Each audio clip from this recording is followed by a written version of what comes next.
Hey guys, aujourd'hui on se retrouve pour une nouvelle vidéo bilan avec ce que j'ai cousu entre septembre et octobre 2023. Cette période a été, comme pour beaucoup, la période de la reprise et donc un ralentissement des projets couture. J'ai beaucoup moins de temps évidemment en septembre et en octobre qu'en juillet et août bien sûr, comme beaucoup d'entre nous. Et l'arrivée évidemment des projets mi-saison, voire carrément d'hiver, de cocooning. Donc je n'ai pas dérogé à la règle. Alors premier projet que je vous présente, il s'agit du haut de la robe Magical Twirly Dress de chez Ellie & Mac qui propose plusieurs options mais notamment la possibilité de faire deux parties et que ça ait l'air d'une robe quand vous allez les mettre ensemble, donc un ensemble haut et bas que vous pouvez mettre en même temps et ça fait l'illusion d'une robe.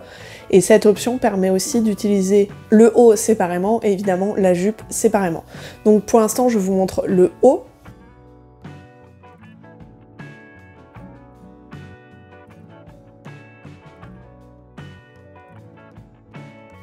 Alors comme vous pouvez le voir, il s'agit d'un haut en maille, donc beaucoup de patrons Ellie & Mac sont prévus pour du tissu extensible. Vous pouvez évidemment en faire une version d'été si ça vous intéresse avec, j'imagine, du jersey.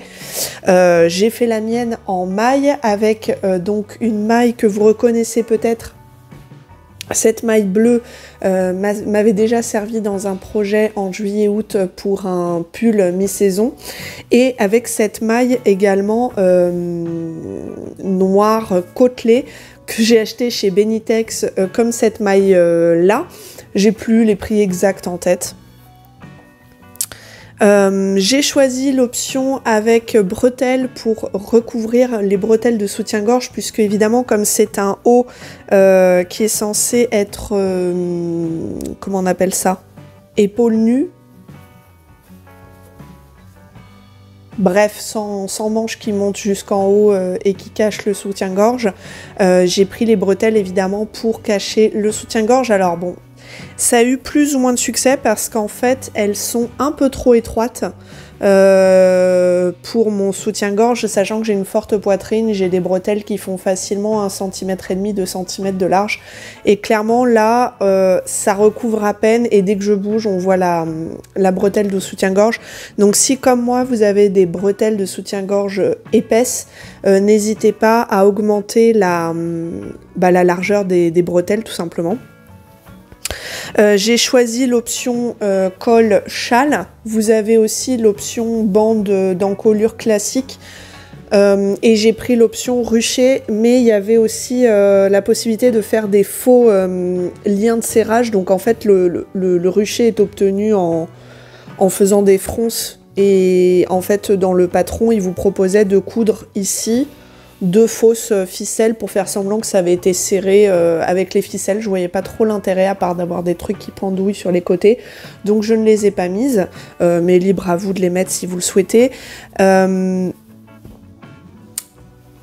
retour sur ce patron, c'est qu'il est très facile à coudre, il n'y a pas de souci là-dessus. Vous aurez d'ailleurs bientôt un tuto sur la chaîne. Ma seule critique, en vrai j'en ai deux. Bon, il y a la largeur des bretelles, mais ça c'est réglé en augmentant la largeur des bretelles, mais c'est surtout qu'il est trop court.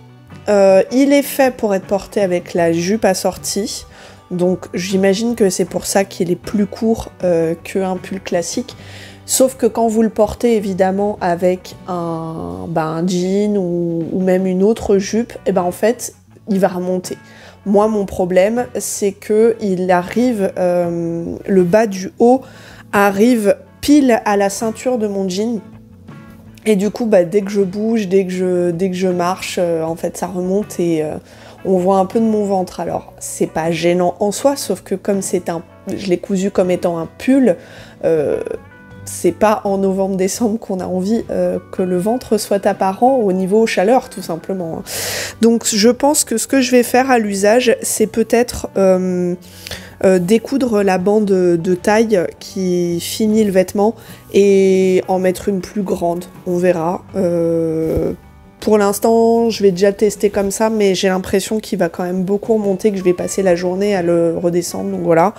Mais sinon, en tout cas, le patron en lui-même est bien coupé, ça correspond à ma taille. J'ai pas eu besoin de faire de FBA parce que bah, comme c'est en maille extensible, ça s'adapte à peu près. J'ai pas eu de souci de largeur d'épaule plus grande puisque je vous avais expliqué dans mon précédent bilan que parfois quand je fais pas de FBA, du coup j'ai les épaules qui sont trop grandes sur le vêtement. Là c'est pas le cas. Le vêtement me va juste voilà en longueur, en hauteur de buste. Si vous faites l'option séparée, haut et bas séparés, n'hésitez pas à vous assurer que ça descend bien au bon endroit pour vous. Une façon toute simple de le faire, c'est de couper la ceinture de taille une seule fois au lieu de deux pour la jupe, de la plier en deux, de la placer sur vous avec le haut non terminé, c'est-à-dire sans ajout de bande de taille. Donc une fois que vous arriverez à cette étape-là, en gros sans la bande de taille, vous l'enfilez sur vous, vous voyez où ça vous arrive. Vous rajoutez la bande de taille épinglée de la jupe, qui de toute façon, elle tombe correctement pour le coup. Et vous voyez si la longueur vous satisfait. Si la longueur vous satisfait, bah, vous recoupez la bande de taille une seconde fois à l'identique pour le haut. Et si ça vous satisfait pas, bah, vous ajustez la hauteur. Vous rajoutez une hauteur sur la bande de taille, ça vous évitera de coudre et ensuite d'arriver à la conclusion que j'ai eu moi et de redevoir découdre derrière et de revoir couper une pièce, etc. Donc heureusement j'ai plein de tissus restants parce que je m'étais ratée lors de la commande. J'avais commandé, je croyais commander 3 mètres, j'en ai commandé 9 de ce tissu là parce qu'en fait c'était des coupons de 3 mètres et je n'avais pas vu. Donc j'avais commandé 3 coupons de 3 mètres, donc autant vous dire que de la maille noire côtelée, j'en ai pour un moment. Donc je vais largement pouvoir recouper une bande, il n'y a pas de souci. Mais bon, c'est toujours un peu pénible de devoir découdre, recouper, recoudre, enfin voilà, c'est un peu frustrant. Donc n'hésitez pas à le placer sur vous avant la couture de la bande de taille pour voir si la hauteur de buste vous convient. À part ça, honnêtement, vous pouvez y aller, c'est très bien taillé, c'est facile à coudre et c'est très esthétique à porter, je trouve personnellement. Voilà. Je passe du coup à la suite de ce patron qui est la deuxième pièce, qui est la jupe de la Magical Twirly Dress.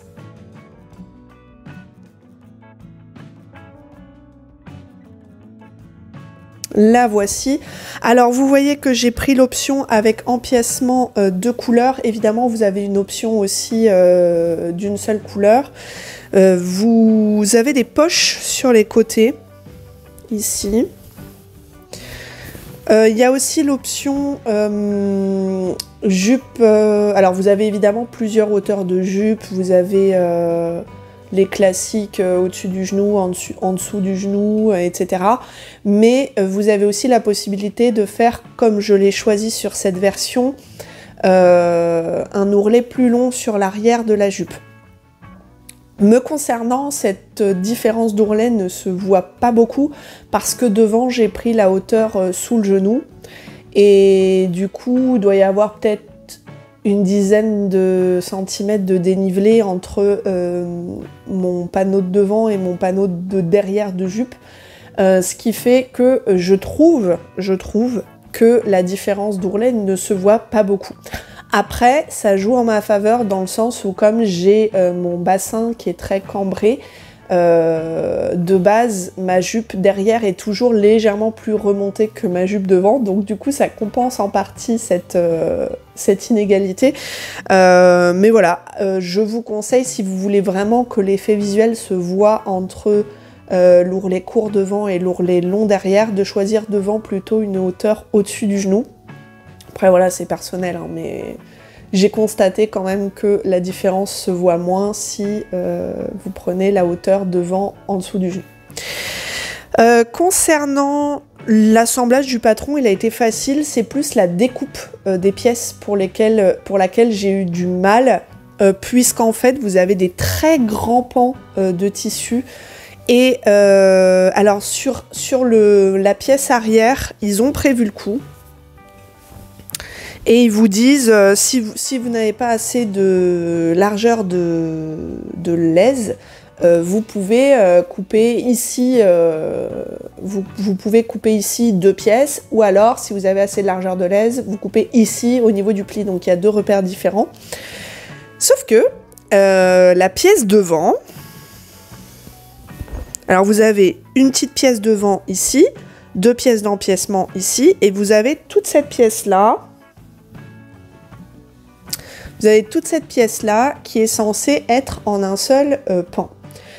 Me concernant, ça ne rentrait pas dans la laisse du tissu et c'est une pièce à couper en une fois, donc vous n'avez pas de possibilité de couper en miroir, etc. Donc ce que j'ai fait, c'est que j'ai rentré le maximum de ma pièce et puis j'ai été obligée de faire un raccord. Donc vous voyez qu'ici, je vous montre côté couture pour que vous voyez bien, la laisse de mon tissu s'arrêtait par là. Donc j'ai été obligée de couper le petit morceau restant, de l'assembler en calculant évidemment mes marges de couture pour que ça me fasse la pièce correctement, et ensuite de traiter cette partie-là comme une seule pièce. Mais voilà, vous risquez de galérer pour couper cette pièce parce qu'elle est très large. Moi, ça dépassait, c'est, je pense, la pièce la plus large que j'ai eu à couper depuis que j'ai commencé à coudre, en fait. Je comprends pas trop comment ils ont pu passer à côté de ça au niveau design du patron, parce qu'à mon avis, des tissus aussi larges que ça au niveau de la laise, il ne doit pas y en avoir des masses. Et pourtant, j'ai pas choisi une énorme taille. Je sais que ce patron-là va facilement jusqu'au 3 ou 4 XL. Moi, en bas, j'ai même pas fait du 2 XL comme d'habitude parce que je sentais le coup que ça allait encore être une jupe hyper grande. Donc je crois que j'ai pris directement la taille de ma taille, donc je l'ai coupé en L. Donc ce qui est vraiment ridicule, et malgré ça, ça rentrait pas. Donc voilà, c'est vraiment le truc qui risque de vous embêter au moment de la coupe des pièces. Après, niveau assemblage, ça se fait tout seul, il suffit de coudre les panneaux les uns avec les autres. Juste, vous trompez pas dans l'ordre des panneaux, parce que vous en avez, évidemment, si vous faites l'empiècement, vous allez avoir une partie de cette pièce qui va avec la couture côté et une partie de cette pièce qui va avec l'empiècement, et elles sont pas exactement identiques. Pareil pour ce côté-là. Donc juste repérez-vous bien sur vos pièces pour pas inverser les coutures côté, quoi, mais sinon ça se passe très bien. Petite réserve sur la bande de taille, je pense que c'est lié au tissu que j'ai choisi. Mais pas que, parce que quand même la jupe est très encombrante, donc elle pèse, et j'imagine que c'est la même chose pour tous les tissus choisis. La bande de taille du coup est un peu large, un peu lâche, et la jupe descend. Donc je pense que ce que je vais être obligée de faire, en vrai, je sais depuis longtemps qu'il faut que je le fasse, mais comme d'hab, j'ai eu la flemme de le faire alors que ça prend 3 minutes, c'est que je vais être obligée de rajouter de la laminette sur l'intérieur de la jupe pour resserrer légèrement la bande de taille et faire qu'elle me tienne mieux, parce que là en fait elle tombe surtout sur le devant, c'est-à-dire sur les côtés elle reste bien à ma ligne de taille, mais sur le devant elle descend un petit peu trop bas, et comme celui-ci remonte un peu trop haut, même quand on met les deux ensemble, ça fait des trucs un peu bizarres. Donc n'hésitez pas à rajouter de la laminette pour resserrer un peu la bande de taille de la jupe. Je passe au modèle suivant qui n'est pas visible à l'image puisqu'en fait il est dans mes cheveux. Alors en fait celui-ci a été cousu avant la Magical Twirly Dress. J'ai pris le modèle de chouchou gratuit qui est sur le site de Ellie & Mac. J'avais besoin de chouchous et je me disais que c'était en fait très débile de continuer à acheter des chouchous alors que j'ai plein de chutes de tissu dont je ne sais que faire, et donc j'en ai profité. J'ai cousu ce petit chouchou avec une chute du tissu de la robe blanche à pois jaunes que j'ai cousu cet été. Et en fait, à la base, je l'avais cousu pour faire une tenue assortie avec cette robe, et depuis que je l'ai cousu, je ne porte plus que ce chouchou-là parce qu'en fait, il tient vraiment bien. Alors, je pense pas que ce soit lié au patron en lui-même, parce que le patron, c'est un rectangle de tissu, vous glissez un élastique dedans, vous cousez, vous refermez, mais je pense que c'est plus lié à l'élastique qui pour le coup est super qualitatif. Je l'avais acheté à l'époque du confinement chez les Coupons de Saint-Pierre. C'était un élastique tissé plat de, je crois, un demi-centimètre de large, et du coup il est vraiment mastoc et il tient bien mes cheveux. Une fois que je mets ce chouchou là dans mes cheveux, j'ai plus besoin de me rattacher les cheveux de la journée, c'est vraiment très très pratique. Donc je vous conseille les élastiques de chez les Coupons de Saint-Pierre, ils sont très qualitatifs. Après, si vous avez un autre fournisseur d'élastiques avec une bonne résistance, n'hésitez pas. Mais voilà, c'était le petit projet rapide et facile. Cependant, j'ai coupé 3 autres chouchous et j'ai la flemme de les assembler depuis. Mais bon, on ne dira rien. Projet suivant. Il s'agit de la robe sweat que je porte sur moi actuellement. Il s'agit de la Flocon de chez l'usine à bulles. C'est un modèle extrêmement facile à coudre, super bien coupé au niveau des mensurations. Je tiens à insister sur la facilité d'assemblage due au cran d'assemblage, enfin les repères d'assemblage qui sont super bien placés. Cependant, du coup, faites attention parce que, bon, Eliane Mac m'a habitué à pas avoir de repères d'assemblage, pour le coup, ce qui n'est pas un compliment, hein. Et ce qui fait que quand j'assemblais mes bandes de poignets, mes bandes de bas de sweat ou mes encolures, eh ben, je me fabriquais des repères en coupant en quart, voire en huitième. Là, il n'y a pas besoin, puisque sur la bande de bas de robe, en fait, vous avez des crans d'assemblage qui correspondent à chacune des coutures d'assemblage de chaque pan de la robe, puisqu'elle contient 3 panneaux devant et 3 panneaux derrière. Donc en fait, les crans d'assemblage correspondent à ces coutures-là et non à des huitièmes ou des quarts ou des demi. Donc surtout, voilà, vous mélangez pas, hein, c'est un détail, mais ça m'a pris 30 secondes à réaliser. Concernant l'assemblage du patron, là où vous allez avoir le plus de difficultés, c'est l'assemblage du col. Encore une fois, les repères sont très bien fichus, suivez-les les yeux fermés. Cependant, vous allez avoir 5 épaisseurs de sweat à un moment donné sur votre surjeteuse. Donc ma surjeteuse a survécu, il n'y a pas eu de casse, il n'y a pas eu de blocage, mais allez-y doucement. Et pour le coup, la marge de couture est de 1 cm, ce qui n'est pas pratique pour la surjeteuse, parce que la surjeteuse, la marge de couture normale, c'est 7 mm.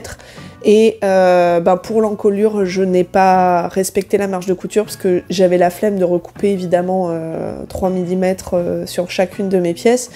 Et je ne voulais pas faire subir ça à mon couteau de surjeteuse, qui, honnêtement, 5 épaisseurs d'un coup, j'avais peur que ça fasse trop pour lui. Donc j'ai cousu avec une marge de couture de 7 mm sur l'encolure, mais on n'est pas à 3 mm près, c'est pas bien grave.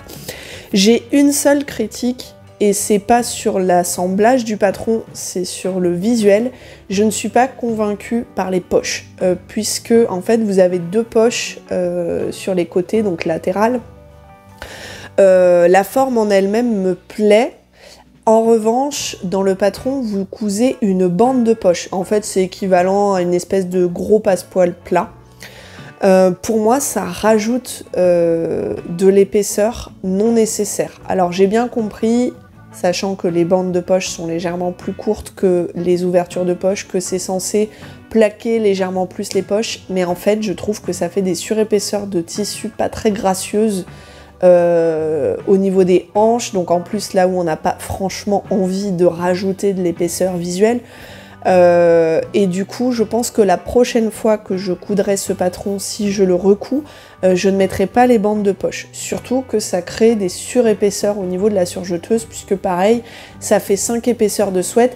Et contrairement à l'encolure, où ces 5 épaisseurs sont quand même très lissées, et vous avez... parce que bon, ce que la surjeteuse n'aime pas, c'est comme la machine à coudre, hein, c'est le décalage de hauteur, hein, le dénivelé. Vous pouvez toujours utiliser une belle-mère, mais c'est vrai que c'est plus compliqué. Là, en fait, sur l'encolure, ça se passe bien, les 5 épaisseurs de sweat, parce que c'est bien lissé sur toute la longueur de l'encolure, quasiment. En revanche, sur les poches, vraiment, j'ai galéré, parce qu'en fait, sur 2 cm de longueur, vous allez avoir 5 épaisseurs, là où il y a le passepoil plat, plus la poche devant, plus la poche derrière, plus, enfin bref, vous avez 5 ou 6 épaisseurs de sweat. Et le 3 cm plus loin, vous avez que 2 épaisseurs parce que vous faites la couture côté. Et du coup, bah, la surjeteuse, elle aime pas du tout. Et j'ai été obligée, alors pareil, il n'y a pas eu de casse, j'ai été doucement, j'ai pas forcé, etc. Mais ça prend un certain temps et une certaine réflexion et une certaine patience pour réussir à passer ça à la surjeteuse pour un résultat esthétique qui, personnellement, ne m'emballe pas plus que ça. Donc voilà, moi personnellement ces bandes de poche ne m'ont pas convaincue. Concernant le modèle en lui-même, il est très confortable, il est taillé exprès pour avoir des manches trop longues, hein, donc ce n'est pas une erreur ni de patron ni de mesure de ma part, ni de patron de leur part, ni de mesure de ma part. C'est fait exprès, c'est fait pour être confortable. Elle arrive juste au-dessus du genou. Donc là, c'est à vous de voir si vous appréciez porter des robes au-dessus du genou, sachant que c'est une robe sweat, donc a priori une robe d'hiver, à porter, j'imagine, avec un legging ou un collant opaque. Donc à vous de voir si vous appréciez que ça soit au-dessus du genou, si vous voulez la rallonger d'une dizaine de centimètres pour qu'elle arrive au genou, voire un peu en dessous. Me concernant, je ne sais pas si je vais la laisser comme ça, du coup, je me demande si je vais pas la prolonger, mais je vais voir à l'usage. Le tissu vient de chez les Coupons de Saint-Pierre. C'est un sweat que j'ai eu pour 3 mètres. Les 3 mètres, c'était 15 ou 20 €, un truc comme ça. Et pour le coup, c'est du sweat 100% coton. Donc j'ai sauté dessus et j'aime bien le motif. Et en plus, il est très très doux. Donc voilà, je crois pas qu'il soit encore en vente, évidemment. Les Coupons de Saint-Pierre, ils vendent de façon très temporaire. Et ben, c'est tout. Je crois que ça m'a consommé peut-être un peu plus de 2 mètres sur les 3 mètres. Donc il me reste de quoi utiliser pour un autre projet, mais pas en intégralité. Tissu très qualitatif, très doux, très cocooning, donc c'est parfait pour cette robe sweat.